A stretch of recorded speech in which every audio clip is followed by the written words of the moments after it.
Welcome to our Learn English Through Stories lesson. In this series, we'll learn English step by step from the very beginning, using listening, reading, writing, speaking, and grammar skills through a story.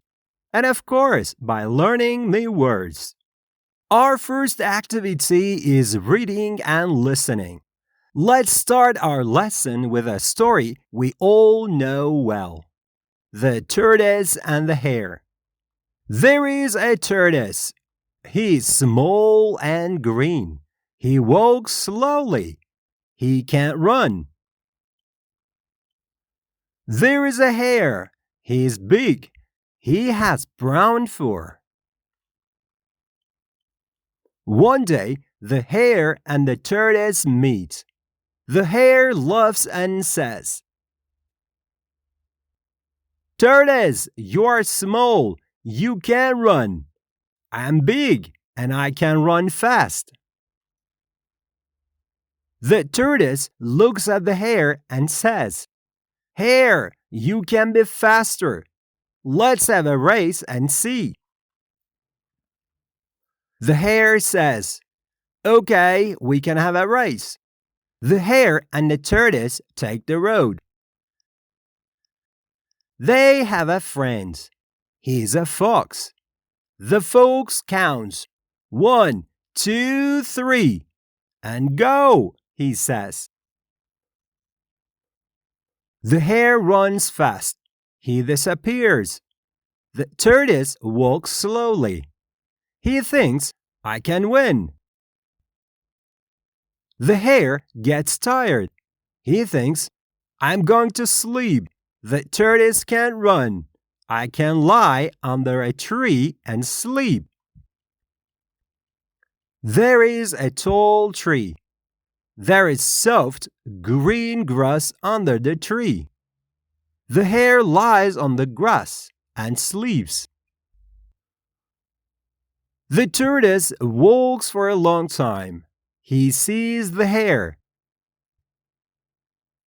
The tortoise thinks, the hare can run fast, but now he is tired. He is sleeping, and I can win the race. The hare wakes up. He can't see the tortoise. He thinks the tortoise walks slowly. He can't win the race. The hare runs to the end of the road. He is happy. He is going to win the race. The hare comes to the end of the road. The tortoise sits behind the finish line. He laughs and says, "Hare, you can be fast, but you get tired easily and sleep. I am the winner." The hare is sad. The tortoise is happy. I hope you enjoyed this story. Our next activity is the words from the story. Tortoise, hare, fur, the soft hair on an animal's body. Race, tree, grass, which cows and sheep like eating. And, which is the finish point. Road, finish line, it is the place where the race ends. And winner, the person who comes first. All these words are nouns. What does noun mean? The words that we give or name a living thing, an object, or a person. Our next words are small, big, green, brown. These two words are colors. Tall, soft, happy, and sad. These words are adjectives. What does an adjective do? It describes a noun, gives information about a noun's quality. For example, house is a noun. When we say big house, the word big is an adjective. It gives details. Well, why do we make this distinction? We will give the answer to this question after a while. Stay focused. Our next list is a bit longer. Walk. This is an action. Run. The action of running. Have. This is possession, like I have a cat. Meet. To see someone by chance on the road. Love, which is a big smile with a noisy sound. Say, every word comes from a mouth is an action of saying. Look, when we focus on someone or something, like look into my eyes. See, we see everything or can't see if we are blind. Take the road is to get ready for a race or head to the road to get a taxi or a bus. And count. 1, 2, 3, 4. This is counting. Not finished yet. Go, disappear, which means someone is there but suddenly he's out of our sight. Think, which we do all day. Win, to win a game. Finish it first. Get tired, which means exhausted. Sleep, what we do after a long and tiring day. Lie, under a tree. Like in the picture, the hare lies and sleeps. Wake up, in the mornings, we wake up at a certain time. Come, the opposite of go. And sit, like sit on a chair. The words in this long list are all verbs. In other words, we have a word and that word shows an action or movement. This kind of words are called verbs. There are some exceptional verbs that don't show physical movement. These are have, see, and think, but they are still verbs. Why do we call these words as nouns, adjectives, or verbs? Because we will see how it becomes useful when we form a sentence. Let's move on to our grammar activity. Building sentences in English is very easy. When you want to make a sentence, you have two options. The first option is to be as a linking verb, and the second is a verb. Let's look at the sentences from our story. There is a tortoise. He is small and green. The tortoise says, I'm the winner. He walks slowly. He has brown fur and he sleeps. Why do you think we have two options? What is the difference between these two types of sentences? Let's have a look at another sentence structure and answer this question. I can run and you can be faster. They look different, but they are not. Both belong to the same groups. So what is the answer? Noun sentence and verb sentence. Let's take a closer look at these topics together. We want to build a noun sentence in English, but how? Every sentence has a hero. We call this the subject, the main person or thing in a sentence. If you want to say who or what this hero is, how they are, or where they are, we put be between the two words.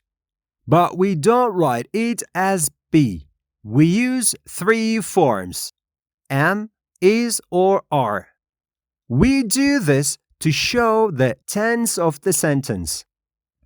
Our hero can be a proper noun. For example, Jack is a teacher. Jack is our hero, and we are saying what he is. And then we put is between the subject and the noun. Mandy is from Canada. Our hero is Mandy. She comes from Canada, so she's a Canadian. Bob and I are 20 years old. Bob and I means we. We are talking about our age. This is a characteristic. Joe and Mary are married. Our heroes are Joe and Mary. They got married. Here, the word married is an adjective. Tokyo is a crowded city. This time, our hero is a city. And we describe what kind of a place it is. We can also write our heroes as pronouns if we want. So, what are these pronouns?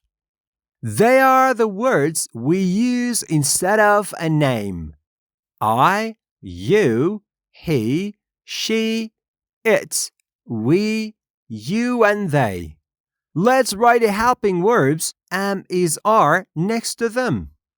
Hello, I'm Joe. That means my name's Joe. He's a teacher. We just wrote Jack is a teacher. Jack is a man, so we can use he instead. She's from Canada. Who is from Canada? Mandy. Mandy is a woman, so we can use she. We are 20 years old. Bob and I, meaning we. Do you remember? They are married. Who are they? Joe and Mary. We can use they for them. It is a crowded city. Which thing is crowded? Tokyo, a city, not a man or a woman. So we can use it for cities, objects, or animals. Another group of words used as pronouns in English are this, that, these, and those. So what are they?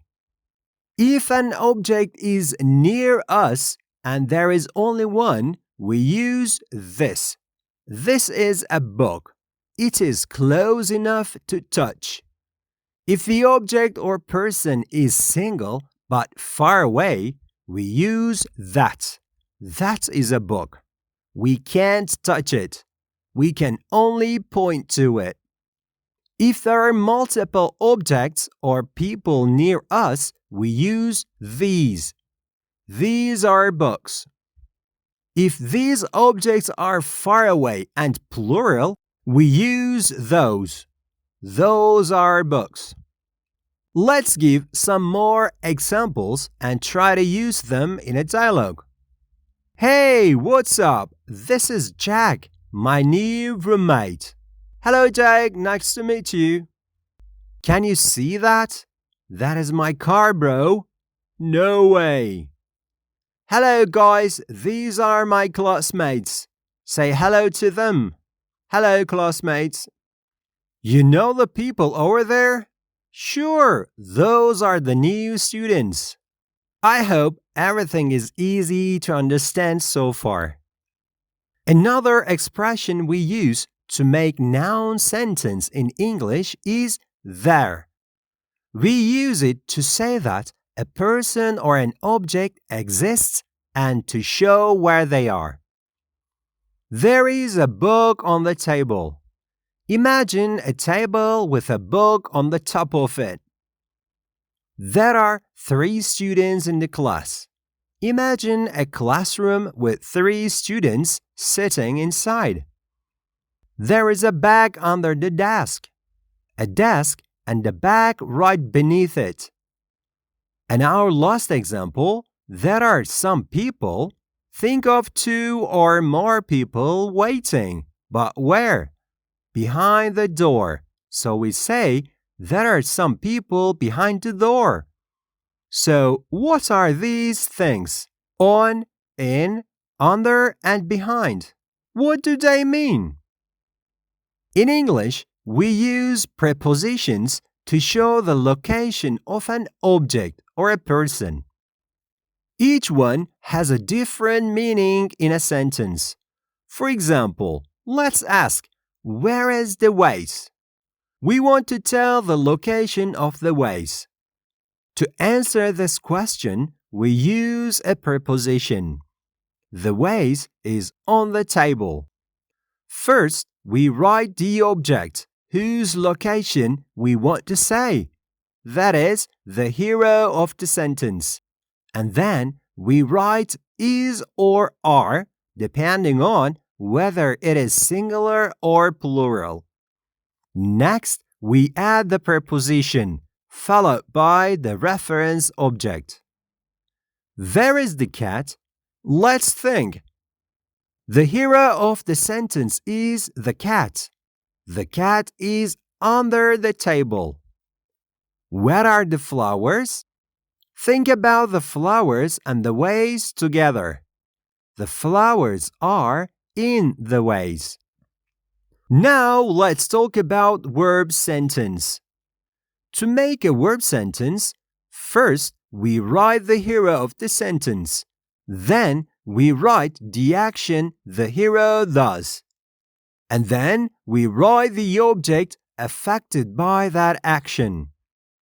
Depending on the meaning we want to give, we write the expression affected by this action in the object position. Football. Now our phrase has come out. Play football. Watch is an action, but without an object like TV, we can't understand how it's being used.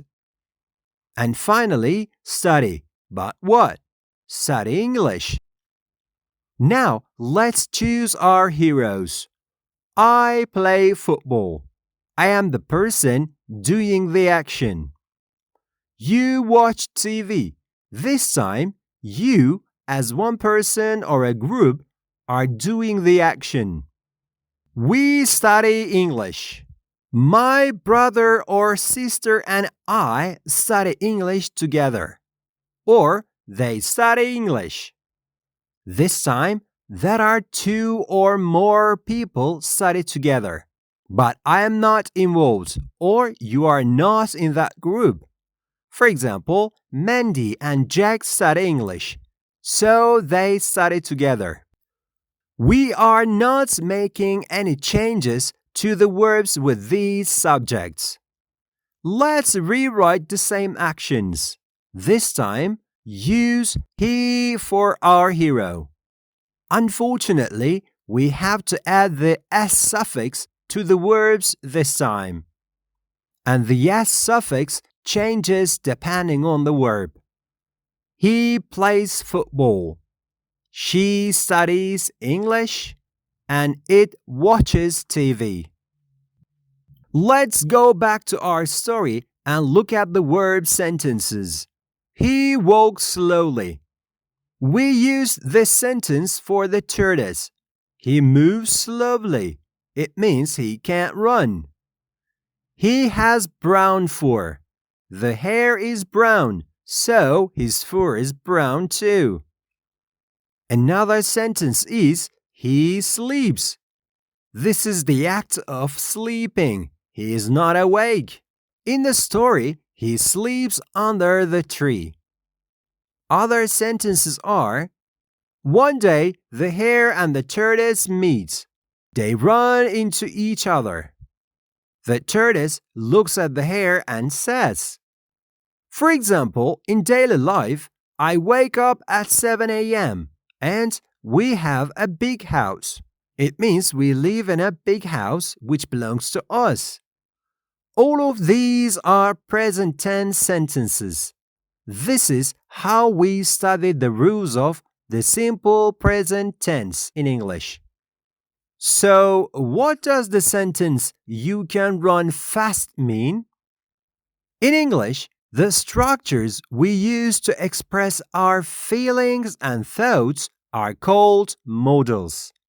They are helping verbs and they help to build the meaning of a sentence.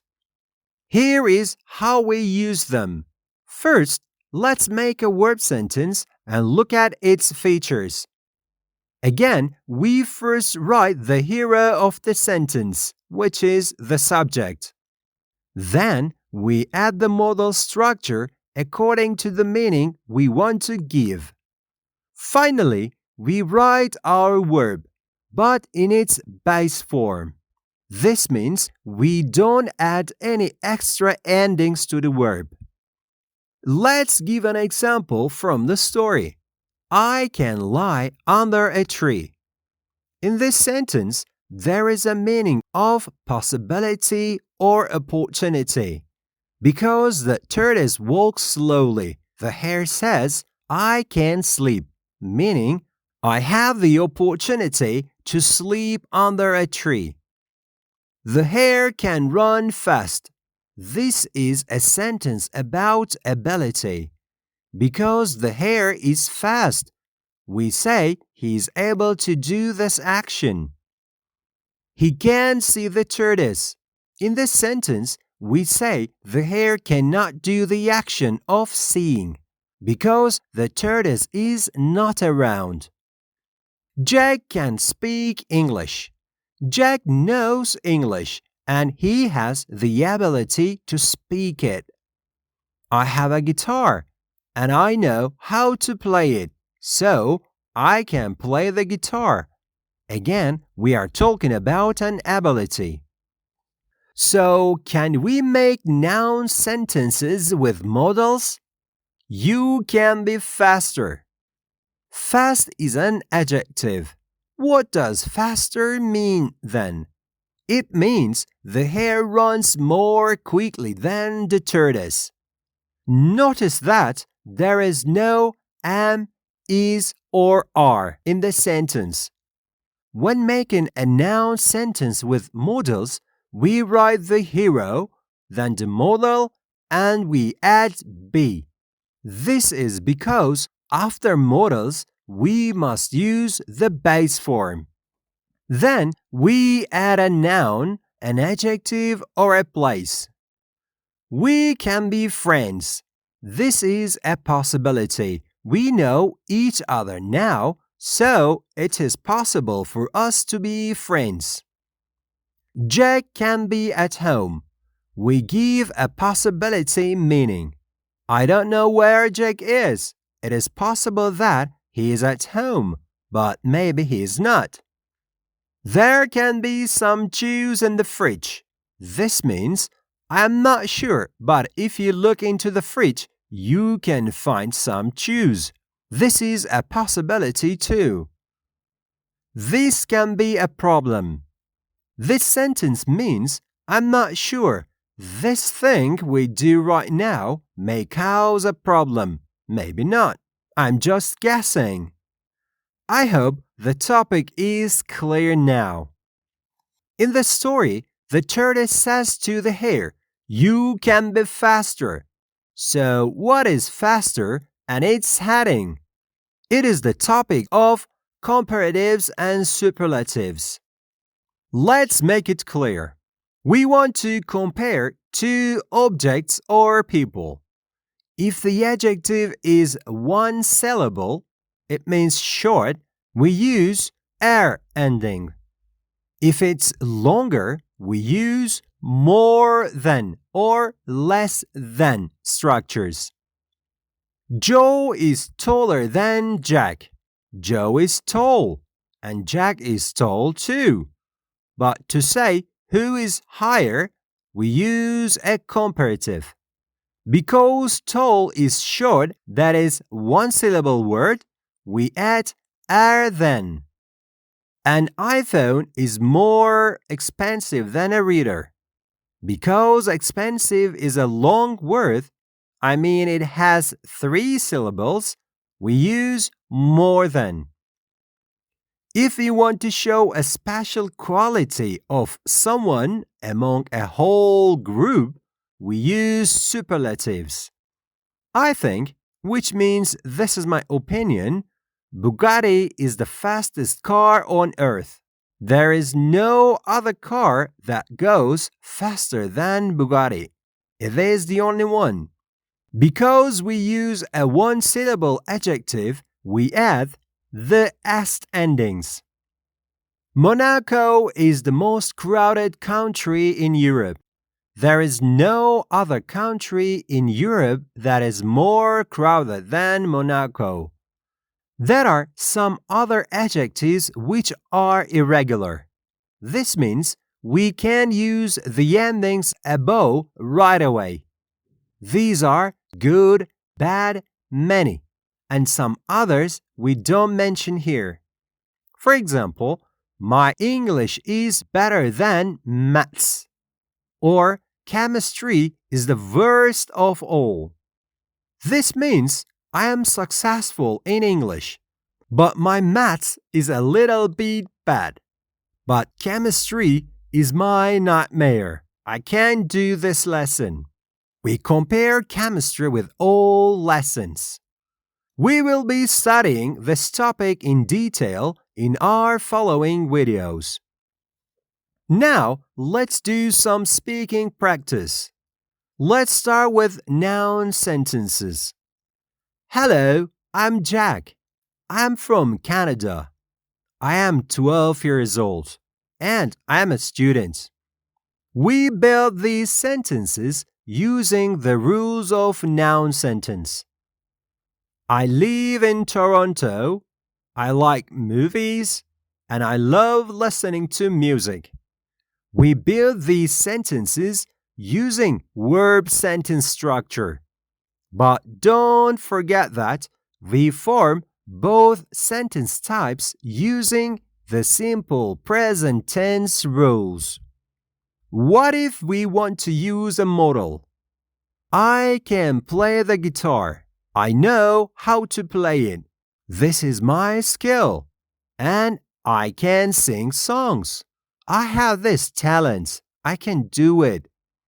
But if my dream is to be a musician, I should say, I can be a musician. One day, I want to be a musician. I think I will be. It has a possibility meaning. This is a noun sentence. When you read the story again with all this information we have studied in this video, everything will be much clearer. While studying English as a beginner, try to read simple stories at the A1 level. If you learn the rules of the present simple, it will be easier to learn complex topics later. Don't forget to review the new words you have learned today. You can watch our video about vocabulary learning methods. It's a video to enhance your new word learning capacity. See you in our next story. Enjoy watching.